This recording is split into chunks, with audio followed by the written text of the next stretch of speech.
from where the movie started. Facing at a photo they've taken. Space tree flying through the skies and battles happen everywhere. I don't need any hero to save me. I don't know why the kids always crying.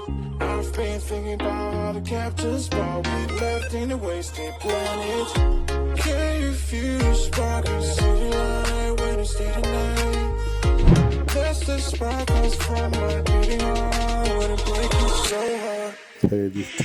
Direct, exclusive, and fascinating. Welcome to Pages TV. Life, as I always say, is like a novel, and in the novel we have a lot of pages.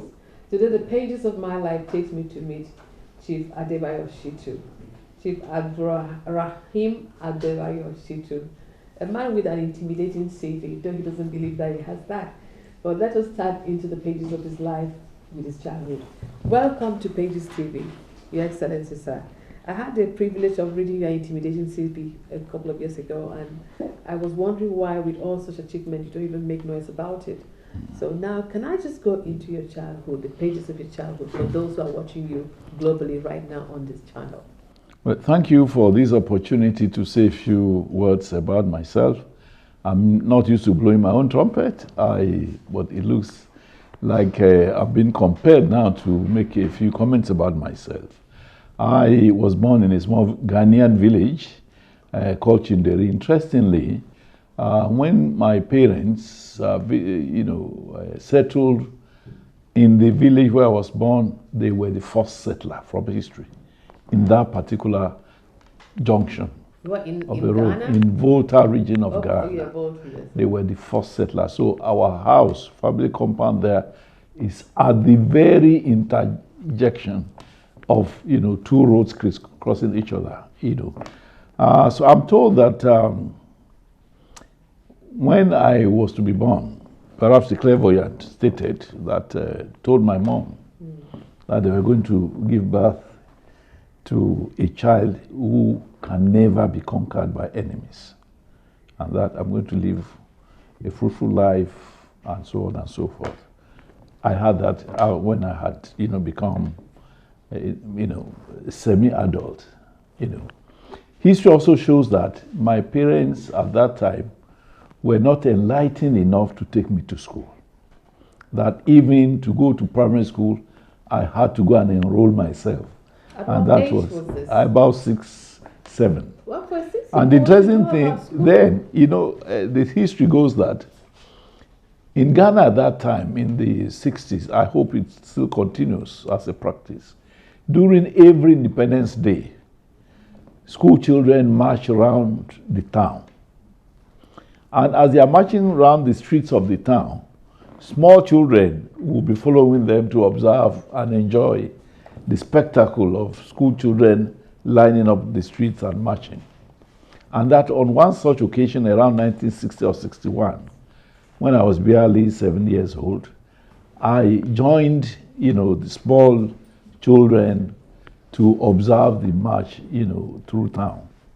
And that after the march, through the roads of the town, they, went back to school, and I followed them. The children settled in their various classes, and I simply moved into one class without a chair or a table. And then when the teacher, nothing. I mean, I was not yet enrolled. So when the teacher came to start class, he found that there was a stranger in the class and asked, "Who is this?" They said, "He's from town." He marched, when the march came along with them. Then the teacher tried to send me out of the class and out of school because I was not enrolled. And I started crying, insisting that I was not going to leave. So when I was not going to leave, my mother was sent for to come and pick me. And when my mother came and made an attempt to pick me back home, I again insisted that I would remain. So they were forced to allow me to enroll as a pupil in that school, which at that time was the only primary school in that village. Of course, life, like in any rural area, was very interesting, very adventurous, and so on. Did you climb trees like a child? Well, I didn't have to climb trees, but I played, exactly. the interesting thing also is this, perhaps in confirmation of the prediction, on 3 different occasions while I was still young, before age 16, kidnappers attempted to kidnap me. It's interesting. I don't know how much of time we have. No, just You speak. know, It's historical. You're recording history. There's a dam, water dam where they pump water, into town. We used to go and bath, swim in the dam. And on several occasions, on one occasion or two occasions, I missed the group going, and I decided I would go, and go and meet them. And in Ghana, there's a tribe called Kokomba. They are actually from Togo, and the president of Togo is in the Kokomba tribe. Whenever there's a New Yam, their New Yam festival, they must get a human being to sacrifice for yam. Oh my goodness. And this Kokomba tribe will be moving in the bush to see who they can Kidnap. And on 2 occasions, I almost came, face to face. I came face to face, but somehow I managed to escape. That happened twice. The 3rd time was when I left primary school. I went to middle school, 4-year middle school after primary school. That's still in Ghana. That's still in Ghana, I left middle school in 1969. Shortly thereafter, usually my teachers in all the schools I've attended have always loved me very much. So on one occasion, a friend of one of my teachers who I used to go to his house, even after I left school, came to visit the teacher and was going back. The teacher had gone to school. I had left school. The teacher had gone to school. And I went to meet his friend, his visitor. And the visitor said he was going and that I should follow him. Deliberately, if he had to go through the garage. That is where my family house is. Everybody knew me around there.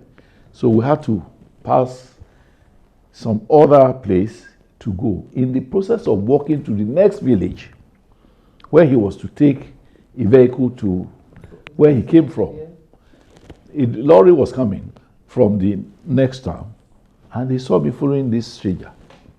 And the lorry driver had to stop and ask, Raimi, my first name is Abdul Raheem. Raimi, where are you going? I said, I am escorting my teacher's friend. And, the driver said, come into the vehicle, and took me alone, and the visitor left. You can imagine what could have happened if I didn't have that opportunity. That is one. In all, I've also had more than 20 vehicle accidents. Usually the car will be right off, but I just walk out of You're a child of destiny. Well, I thank God for this. So this has happened on several occasions. I've also, in my childhood, had very terrible dreams. Like malaria dreams? No, like being shot on the stakes, like being beaten, by snakes and so on, and I will feel it, even in the dream. But before the poison gets to my heart, I'll wake up. So, that's what to say, maybe attack or something, there are village people attacking you. Because I get people with great destinies. Yes, usually there's a way. Such issues. Yes. Maybe somebody somewhere has seen that this child has. It's going to be something, yes. So try to do another interesting thing which was intriguing to me was I dreamt, for instance, that I was floating on a very large river without sinking and without the use of any life jacket. And you didn't sink in And I didn't sink. Which was a sign that by the grace of God, nothing evil will happen to me. And I thank God for this because I don't do juju. I don't engage in anything other than altruistic God. So, well, again, I must recall also that in my final year in the middle school, in the district, I was the only one who had what is called distinction. Yeah, those days. Distinction. It was not WAEC. That was not WAEC. That was middle school living certificate. Okay. In fact, we had to go and do it in another town. In my village, we didn't qualify to have a middle school living examination center. So we had to, go to the headquarters of the local government for it and so on. An interesting thing which developed in me objection to injustice happened early in my life. I'm sure around age 10 or 12. In the town where I was born, the tribe was different from the tribe in the local government headquarters. And the local government headquarters had always been seen as oppressive of the tribe of the village where I was born. And I remember the local government chairman at that time, when it comes to my town for political meetings, he would, because people would be protesting that they wanted self-determination, they wanted their own local government, blah, blah, blah. And he would say in the local language, what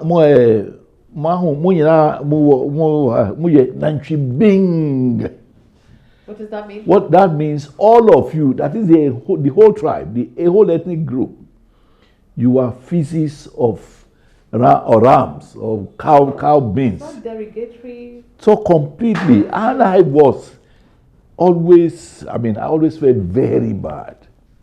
That how can somebody, because he's local government chairman, and at that time, in the early 60s, it was a big thing. Yeah. You call a whole tribe feces of cattle dung or something. Since then, I had always had this propensity to fight or oppose oppression and impunity and all of that. I'm happy that till tomorrow I have that attribute which was built in me from the scenarios of my age. Now, I finished middle school in 1969, and I didn't have an idea of whether to go to secondary school or go to teacher training college or go to technical college. Those were the only three options. I was still, ruminating what to do next because I didn't have any person to guide me or support me or whatever.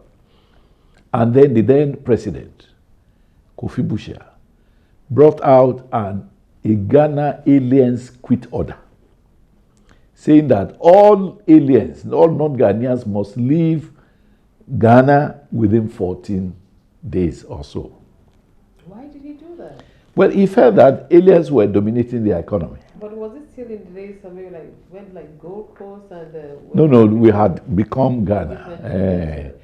Gold Coast became Ghana in 1963 from history. So we had to move. My father's house in that village is 17 rooms, has 17 rooms, and a very big ones. You can imagine. By then, compensation? Then there was nothing, it was impunity of the highest order. I think also that the aim, somehow, was to take over the properties of aliens. Yes, like the in any case, my mother, by then my father had to relocate to Nigeria because the senior most person in the family had died, so he had to go and take over. So for about 2-3 years before then, I was living with my mother and my other siblings. So my mother had to look for money to charter a truck to bring us to Nigeria. You know what that means. I mean, you have a 17-room building, you have so many other things. What do you pack? Where are you going to pack and where are you going to leave? So it was a very big thing. I mean, the children as well. In any case, we had to come. It took us 7 days to transport ourselves. There were so many custom checkpoints and so on, immigration and all of that. So we got to Nigeria in December 1969. Again, the next thing is, what do? I have just made the school certificate. There was no hope of going to secondary school. So I looked around town and I saw that there's something which looks like modernity. That is a printing press. So I went to meet the owner of the press to say that I wanted to learn printing. And he told me I had to pay £10. That's a lot of money. It was a lot of money. I said, if I have £10, I'll go to secondary school. Where will I get £10? There was nothing to do. I had to forget the idea of learning printing. At that time, Ebenezer Obey was reeling out beautiful music. And it used to enter my whole system. I don't speak Yoruba, but I still listen to Obey music. There's something about the music. Yes, so very philosophical, and then the lyrics and all of that. The melody, fantastic. Yes, so I said, I think, in the absence of going to do printing, let me go and join Ebizobe in Lagos. To go to Lagos, I needed £1 for my transportation. There was nobody to give that £1. If I had gotten that £1 early enough, the opportunity to go to secondary school would have been missed. So while waiting to have the miracle of a £1 gift, the townspeople were doing what is called annual congress of the entire community. It is done every year, whereby people in the diaspora will have to come. Everybody will have to come. At that time, there were only 2 secondary schools in my place, and Southern High School and Baptist High School, which was older. So it usually a 7-day convention. So I went on the Saturday with a friend of mine. And then there were 2 principals who came to deliver their annual reports. It was the Southern High School principal who first delivered his speech. He said the school was doing well, and he told the figures, gave a comprehensive report. And there was nothing special about it to me. And then came the principal of Baptist High School.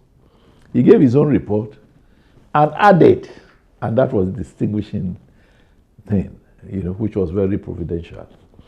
He said, for those of you who came from Ghana, if you have children who are going to school, and I know you don't have money to sponsor them, let such children come and meet me in school for a letter of introduction to the Ministry of Education for a possible 1-year scholarship, pending the time they would have settled.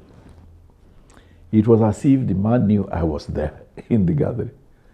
It was as if he was speaking directly to me, whereas he couldn't have known that I was in the gathering. So on a Monday, I called my friend and we went to meet the principal.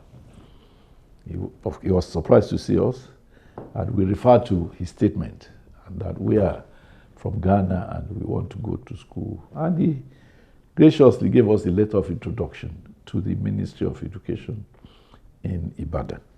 Somehow, I won't remember how we got money to transport ourselves to Ibadan. And we met the first female permanent secretary in Nigeria. He was the permanent secretary of the Ministry of Education, Mrs. Folake Igodalo, a daughter of the late Oni of Ife, Oni Aderemi. We met the woman. We entered. He said, where are you from? We said, from Shaki. What are you for? We presented the principal's letter. And he asked, there are 2 secondary schools in Shaki. Which one do you prefer for me to give you letter to? As a Muslim, what first came to my mind is, of course, I want to go to a Muslim school. But I then remember that it was not the principal of the Muslim school who brought about the providence of having a year scholarship. It was the principal of Baptist High School. As a mark of gratitude, I should prefer Baptist High School. And that was, I told Baptist High School, and she gave us a letter. When I came back home and I started school, Muslim elders and clerics who saw me that I was wearing Baptist High School actually protested, interestingly. They said, when we have Ansar High School, how can you, a Muslim child, be going to Baptist High School? Because in the past, every Muslim child who goes to Baptist High School gets converted. Okay. And that was their fear. And even at age 16, I told them, by the grace of God, I'll go to Baptist High School and I'll not get converted. You already have formed your own beliefs. Yes. And thank God, I was admitted into Form 2 and I left in Form 5. The interesting thing again, which God has done for me is, during the period of 3 years, the national syllabus was, academic period was changed twice. Why So was that? I ended, it was a national policy. So I ended spending 3 years, 3 months for my secondary school education. 3 years, 3 months. The interesting thing also, I'm saying this not to boast, but to show appreciation to God. In the entire Okyogun division, which today is 10 local governments, I was the only student who came out in grade 1. Okay, because I think then it was like in grade distinction. Yes, grade 1. Grade 1, grade 2, grade 3. I was the only one in the whole Okyogun division. That Okyogun division now is 10 local governments. That's a lot. That's So quite it was a large. big thing. Then because while in school, I made myself a permanent member of Free Newspaper Readers Association in the town. I used to go to vendors' places You to see read. that, They are glad. You used to argue with them as Then well. I would argue because I'm a beggar, so. No, you know, like even now, the Free Readers Association, they read, they analyze, they quarrel, then they leave. Not many people were doing what I was doing at that time, interestingly. You're a very determined young man. Well, it's God, Very, really. very It's focused, my you know. nature. My nature. It was. Not having maybe I parents did. that could, like, It propel didn't you. require any effort on me. It was just coming naturally. Just coming naturally. So because of my reading so fast, I got a lot of inspiration to want to become a journalist. So when I finished Form 5 and I got grade 1, I wanted to go to read mass comm. At that time, there was no JAMB. That's one. Number 2, only 2 institutions were offering mass comm. Namely, University of Lagos for direct entry. University of Nigeria, Nsukka for prelim. So I applied to University of Nigeria, Nsukka for mass comm. I was not lucky to be admitted. I felt very bad. My principal, who God used, then invited me to come and teach in the school. So with my school certificate, I taught history in Form 2 and English in Form 1. So I taught for 7 months. And then because there was no hope of going to HSC or being admitted by Nsukka, I approached my principal to say that I wanted to go to university. And he asked me whether I wouldn't mind going for education English because he has a friend who was a professor in the University of Ife then. So he gave me another letter, second letter. You are very lucky with recommendations. Yes, I got. Then he gave me a letter of recommendation to Ife. I went there and I got admitted to read education English because that was the only available thing. Now, you will recall that in those days, cafeteria was a very real thing where people go to eat their 3 square I think you meters. had a meal ticket. 50 naira, I think. When it got to naira, it was just 50 naira for a ticket with chicken to boot. to go along with Yes. So there at the cafeteria, we line up in queue to take our food. Then I discovered that law students who were coming directly through prelim, they were doing a lot of shakara. They will be calling those of us in education, they used to call us as Sakoba. Sakoba What does that is mean? a derogatory term for education and teachers. My goodness. Sakoba means St. Andrew's College of Education, Old Boys Association. St. Andrew's was based in Oyo, and virtually teachers training college? it was teachers training college. And to come to read education at that time, you would have done grade 3, grade 2, grade 1 is NC. So everybody collectively, you were derisively described as Sakoba. So when we go to cafe, they will be taunting us, Sakoba, all kind. And I was feeling very bad. How can I belong to this group of Sakoba. No, When the younger boys, I mean, they are doing, you know, then I said, I must leave this class of Sakoba and move to that class of law students, you know. So there were two challenges. Number one, education. If education has to be releasing students, there will be nobody left in education. After being exposed to better courses, what we considered as better courses there. And if law would take everybody, the place will become too full that they will be. So it was. So I decided the best thing for me is to start praying fervently and fasting to achieve my aim of being released by a faculty of education and being accepted by. So I filled the forms and all of that. And at the end of the year, myself and one other lady who was in my class were the only one who succeeded in gaining admission into, or getting transfer to law school. I think that changed the course of my life, because if I hadn't changed, I probably would have retired as a school principal. Interestingly, during my penultimate year in the university, I was on holidays in my hometown. And I learned that the almighty Chief of Bafemi Awolowo was coming to visit the town. Chief Awolowo had been the political leader during the First Republic, and he had a lot of followership in my place. So then the military had indicated around 1977-78 that they were going to lift the ban on politics, and that politicians should start preparing for the inevitable lift. So Chief Awolowo had to go around all where he had followership to prepare their minds and all of it. So I heard that he was coming to Shaki.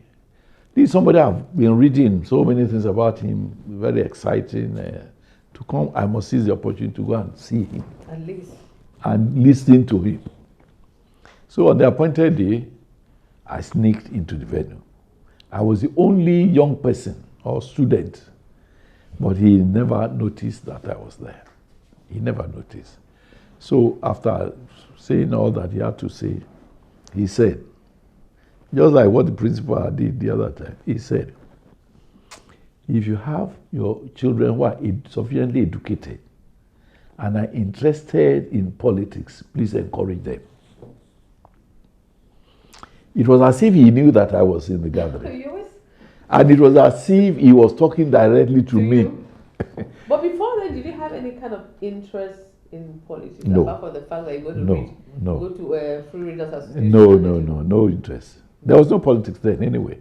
It was military regime, the long Gowon regime. You know, it was during Gowon's time, so there was no interest. I was never in the politics of a student union, nothing. Of course, I was very active in the Muslim Student Society, which was a purely religious thing. Even in religion, there's leadership. Also, my first year in the university, I became the assistant secretary of the Muslim Student Society.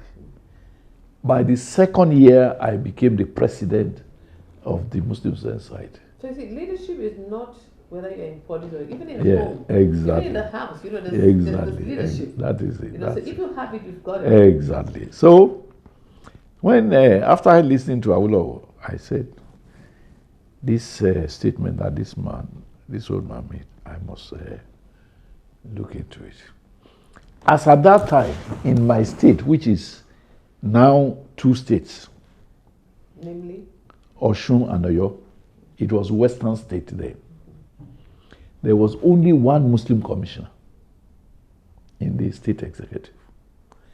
His name is the late Dr. Lateef Adegbite. He was Attorney General and Commissioner for Justice. He was the only one, by virtue of the fact that he was the only, he used to go around. Lateef Adegbite. was a lawyer. A lawyer, attorney. He originally he was a law lecturer in Unilag, you know, and so before he became commissioner. So I said, let me first go and meet Dr. Lateef Adegbite to tell him what I heard from Allah, and for him to advise me whether I should take Allah's statement serious or not. Apparently, Allah had made that statement because in the First Republic, there was nobody qualified in my hometown to stand for election. They used to import qualified educationally. Yes, educationally. Or the Educationally. for leadership? Educationally. They had to be importing candidates from Abeokuta to come and represent my town. And I mean, it's more than 100 kilometers away. More than 100. So I had to go to Dr. Lateef Adegbite. Now, if Adegbite had discouraged me, that would have been the end of it, because I believe so much in him. He was to my mind, he was the most educated Muslim around there at that time, and also a lawyer. But he said, well, you can't consider it because Awolowo himself must have started politics when he was your age. That gave me a lot of confidence. Encouragement. So I said, the next thing is, I'll go and look for Awolowo himself. I went back to Ife after the holidays and then found my way to Awolowo's house in Park Lane. Wow. You were such a bold young man. So when I went, I asked of his address, I got his address, and it was 11 Park Lane, Apapa. So I went there on a Saturday. He was surprised to see me. He said, "Yo, man, where are you from?" I said, "I'm from Shaki, but I'm a student at Ife." I said, "What are you looking for?" Then I referred to the fact that he came to my hometown sometime, and that I happened to have been in the gathering. And I reminded him of what he said. So I said, because of that statement, I want to show interest in politics. What age?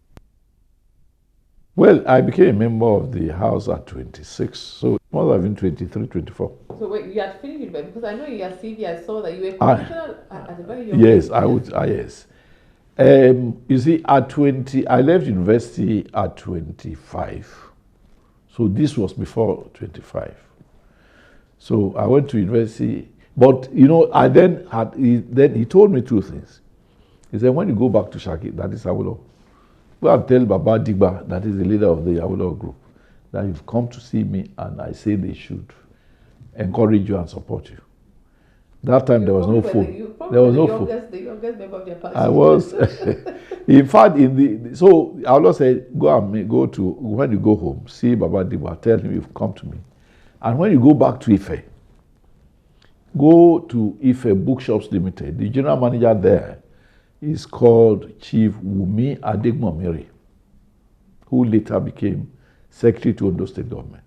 Tell him, I say, whenever he's coming for Committee of Friends meetings, he should be bringing you. What great favor you had. Now, Wumi Adegmomiri was, old enough to be my father then.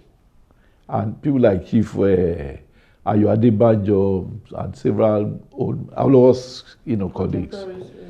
And I happened, consequently, to become the only student and youth member of the Committee of Friends, which became Unity Party of Nigeria. That's Awolowo's party. Awolowo's party. Wow, this is so I had the privilege of participating in the writing of the manifesto of the party, even as a student. UPN, Unity Party of Nigeria. Then I showed interest in going for House of Rep. And somebody who was related to another lawyer from Shaki who was 2 years ahead of me in Ife and was practicing law in Lagos. When they heard that I was going for House of Rep, because their father had a bigger name than my father. And then besides, you were young. Yes. Politics, they were so young. Yes. Age. Well, I contested the election. I contested the election while being in the law school as a student. So I became a member of the House in 1979, precisely October. October 2. In Lagos? In Ibadan. Okay. I wanted to go to law school, but I was outmaneuvered for somebody who had a bigger family. Most people at your age and law students then will not be thinking of politics. They'll be thinking of how to pass the exams to be called to the bar. Somehow I passed my law school exam and I also got elected that same period. That is really very important. So I got into the House. I became a member of the House. It was strange for many people. Many people were wondering, how did he make it? What were we looking So at? what was that drive? Because I've been listening to your story. Yes. I mean, different pages were entering one page after the other. There's been a drive from when you saw the Independence Parade. Yes, You yes. had that drive. I mean, I think it's God's doing. Yes. Nobody can claim any honor for himself on that. It's just God who was driving me. You know, I was getting inspiration even before I started being able to think for myself. I was just What did your mother say to your father when they saw you like moving? No, well, of course they'll be happy. We never discuss anything. They just the things were just unfolding. I mean, they must have been. But one remarkable thing about my father was, he would always tell me, I've not asked you to go and read. Just go to Ilekeu. Ilekeu is Arabic school. So he never spent a kobo on my education.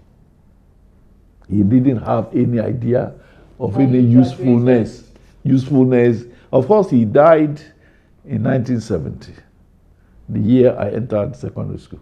He died. Really, He was a poor, wretched farmer, and I used to follow him to the farm. And to go to the farm was more than 20 kilometers away from town. And one day, we used to sleep on the farm. One day, myself and two of my siblings, we had to flee from the farm in the middle of the night. We left him, we were all sleeping. We surreptitiously left. kind of like sneaked out and left him alone. Because we're not caught out for that. No. So we walked 20 kilometers in the night. From what? Well, we were determined. We were determined that hard life was out of yes. So we had to leave. You had to like chart a path for your own destiny. It is God. It is God. It is Inspiring. God. Yes, it's God who kept inspiring and put him in the right places at the right time. And so interestingly also, I think another highlight of my life is we were sworn in the House of Assembly on the 2nd of October 1979. By the 8th of that same month, I started having a problem with the then governor, Chief Bola Ahmed. Okay. And what was the cause of the problem? On the 8th of October, we were in the House of Assembly, and Mr. Speaker brought out a letter from the governor and read it. Dear Mr. Speaker, please get the following names approved as commissioners. There was no CV of any of them. There was no resume, no information whatsoever. In addition, there was also the name of a traditional ruler to be appointed as commissioner. Was he educated? Oh, of course, he was an accountant. But he was a traditional ruler of Oshobo. So I just raised my hand. They thought I was going to move a motion to support it. I started blowing grammar. Then you were already a lawyer. I was already a lawyer, so I knew what a House of Assembly. I knew what a House of Assembly ought to be. Yes. You have to, apart from being a rubber stamp assembly. So I said, how do you ask us to exercise our discretion to approve names without telling us where they come from, whether they were educated or not, whether the thing spread fairly throughout the state and whatever? That this house cannot afford to become a rubber stamp assembly or be an apron string on the executive. That we have to reject it. Let the governor give us all the requirements to know who, where they come from, what are the education, and blah, blah. And I said, with regard to the Tawo of Oshu, who is also, what is the basis for that appointment? Is it that the Oba helped our party specially during the election? If that is the case, I can testify that the Oba of my town also helped our party. Everybody was held, in terrible embarrassment. If it was an NPN legislator who said that, they would say it's, parties differences. But an insider and the smallest rat in the house. When Mr. Speaker woke up from his embarrassment, he said, as the Speaker, I overrule. Those in favor say aye, those not in favor say no. The ayes have it, the ayes have it. You were the only name. were the only name. Myself and a few PDP, NPN, legislators. So the battle line became drawn. When I left, when we closed for the day, the press came in their full, wanted to know where I was coming from, what kind of person was I, everybody. And the news was all over the country. I had the good fortune that while in the House, there used to be a popular from the House of Assembly news at 6 p.m. every day. It is on record that everybody in town will make sure they go home, they get home before that to listen to the news. They want to know what else is she to say today. You've been very popular with the politics in West Nigeria. So one would have wanted, maybe I'm jumping the gun. You are meant to have gone into governorship. Yes, at least 3 times. You started so early. Yes, at least 3 times. 3 times. First, during CPC time. CPC, I was the governorship candidate of CPC in 2011. Yeah. I remember that one.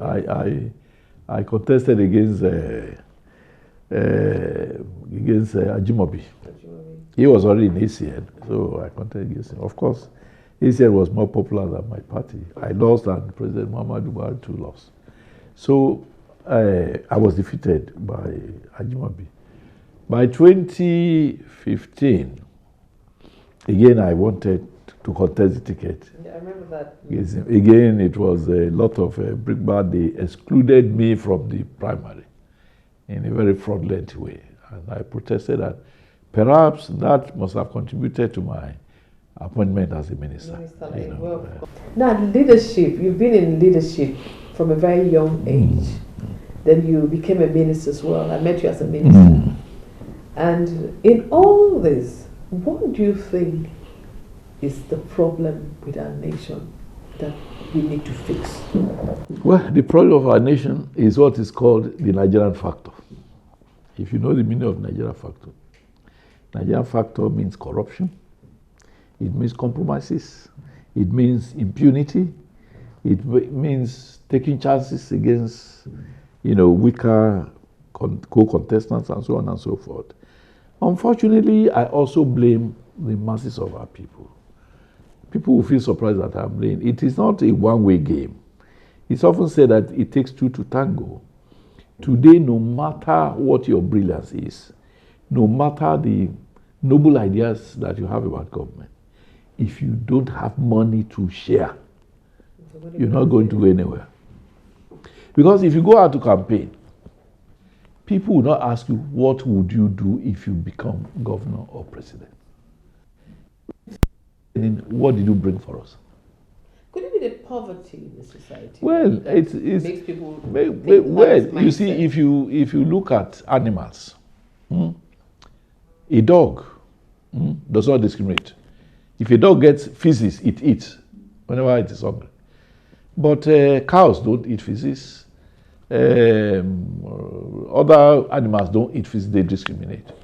So among human beings too, you have some people who, under the guise of being hungry, they don't discriminate. Anything goes. What's important for them is to get money by all means. I think there's deficiency of godliness. I consider the case of Nigeria as that of religiosity without godliness. You see, everybody is either a churchgoer or a mosque worshipper. But our morality ends there. When it comes to, acquiring wealth illegally, even if once you acquire wealth, you go to church or mosque, once you can give out of the money, the cleric does not care. How you got it? Yes, he doesn't care. So, the English people used to say that a people deserve the leadership they get.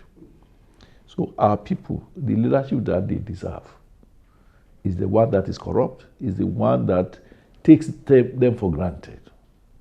Is the one which knows that, everybody is a viable commodity. They have a price. They have a price, So that is our problem. And if I had opportunity of being in an executive position of governor or president, I will upgrade the status and utility and benefit of religion. I perhaps will even be ready to pay clerics emoluments, because if you have a car now, if there's a problem with the engine of your car, you service it, you spend money to service it. If you service engine of cars, how much more is it important to service the hearts of men? Because it is deficiency of the heart that leads to corruption in the land. So it's not enough to satisfy our cars, satisfy our vehicles and all that, and we leave our hearts to, corruption, corrupt tendencies.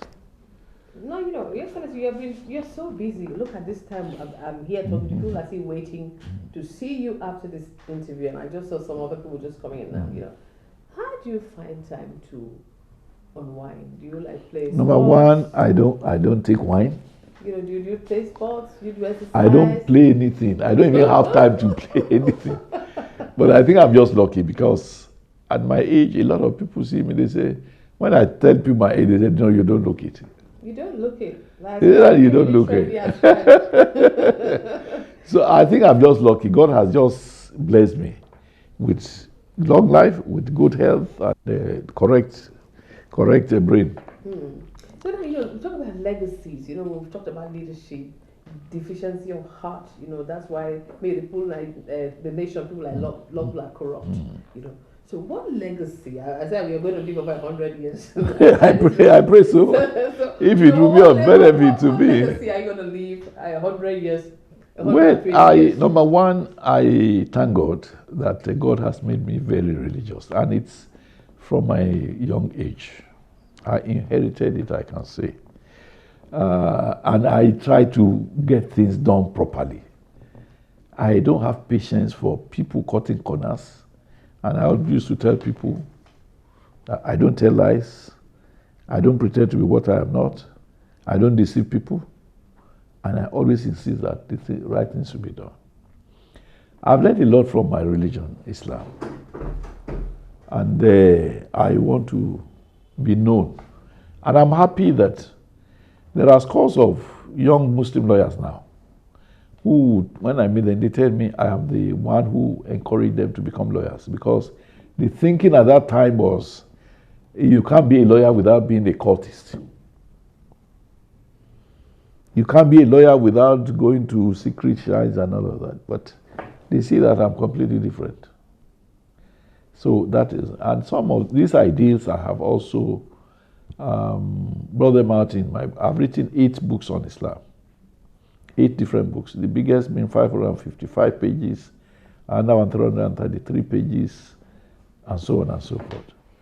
I want people to read and benefit, because I know that the ability that God has given me to be able to write is not many people who have the same things. And whatever I learn, I try to transfer it to other people. But we're in a generation where young people don't read, so how do you expect to pass on? Well, we may say they don't read. We must encourage, we must, even if they will not read our books, let them read our lives. I once watched you on the TV program talking to young children and saying the importance of having a library in the house. Yes. Because once you have a library, your body can actually Exactly. There's still a number of people, particularly like I just said, if we say they don't read, it's not 100% of young people that would not read. If they see a fascinating book, usually I used to tell people that I try as much as possible to communicate, because with God's grace, I understand the English language very well. And so when you read my books, you feel like, try to get something out of it, So you read this page, to the next page, like I told you, the pages TV now, from one page of your life to the other. So I hope my books would continue to be an inspiration for people. I'm aware also that even today, was it today or yesterday, somebody from Kano phoned to ask whether one particular book of mine was still available for sale. She said that he had inherited a copy of that book from his late father, but now he wants a new copy.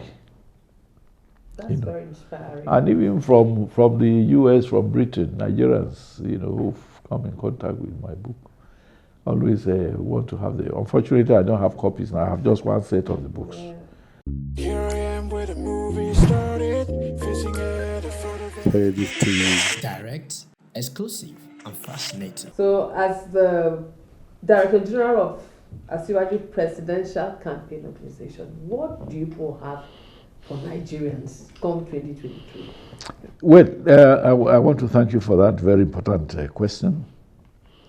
In Nigeria, in the past, both at federal level and at state level, more often than not, you have a lot of people coming to government without really having a clear idea of what they will be doing. That is one. I had also earlier said that the electorate also refuses to challenge people seeking for public offices.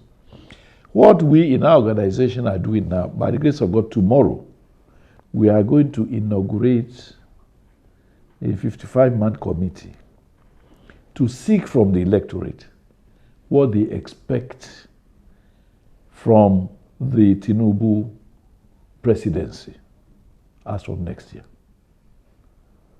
Like I said again, that committee is saddled or will be saddled with the responsibility of seeking from Nigerians. Not just for the president to say, this is what I think Nigerians deserve. Let the people themselves speak out. What exactly do they need? And those recommendations will form what we call a rebirth manifesto. Rebirth manifesto in the sense that we want Nigeria to adopt a different perspective of governance, which will be participatory and which will also be, which will have timelines for implementation.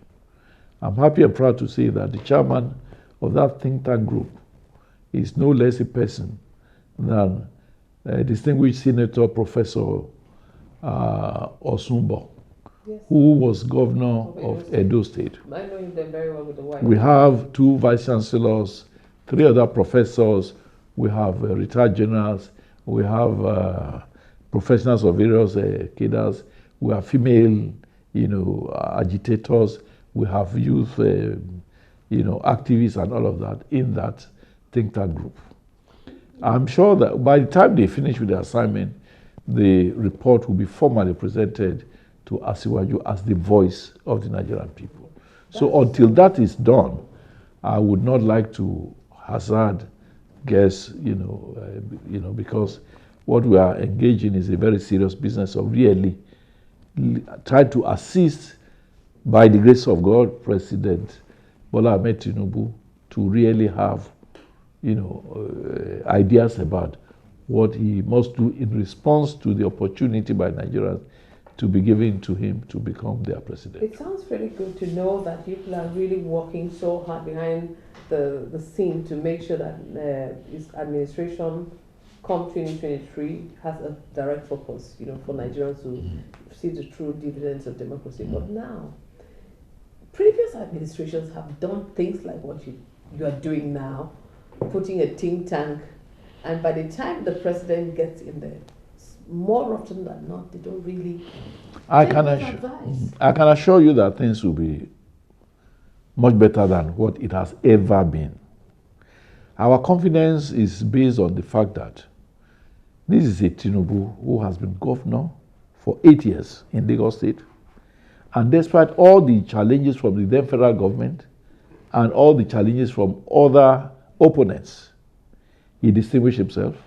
Until tomorrow, he is perhaps the only governor of his time who is often remembered by all Nigerians and who has become the recurring decimal in political discourse in Nigeria.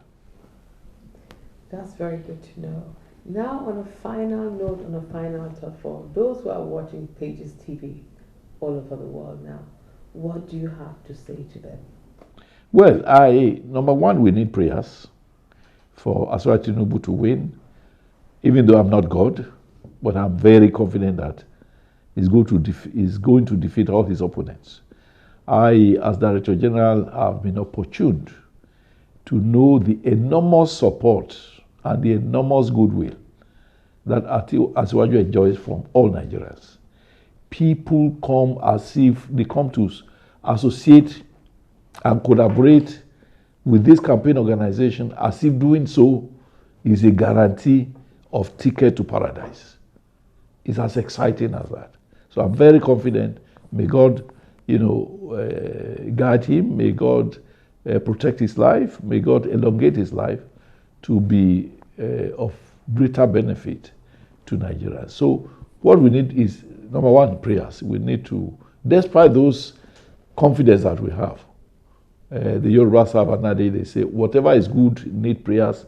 Whatever is not too good also need prayers. So we need prayers for him. Number one. Number two, we must also pray that Nigeria is able to defeat insurgency, which has been truncating, stable life in many parts of this country. Of course, it's not in Nigeria alone that you have insurgency. Criminality is criminality in various forms. A lot of people, even in the US, in Britain, you find people pulling out guns on school children, on people in malls and all of that, because criminals will not give notice. So, but our prayer is that by the time he comes on board, this government would have adequately contained criminality. And I'm very confident that with the plethora of ideas that will be coming, to him as a follow-up to the goodwill he enjoys, the tremendous goodwill, I believe he would have, a final knock against criminality in Nigeria. Thank you so much, Barrister Chief Abdul Raheem Shitu. It's been a pleasure speaking to you. For want of time, we would have loved to continue, but I'm sure as the campaign progresses, we're going to still speak to you for Pages TV. Thank you so very much. Thank you so much. You are most welcome. Yes, I appreciate you for this opportunity. we've been speaking to Barrister Abdul Raheem Shitu. Enjoy the interview. Turn through the pages of his life and leave us a comment after you read. Don't forget to subscribe or press like. Thank you so much.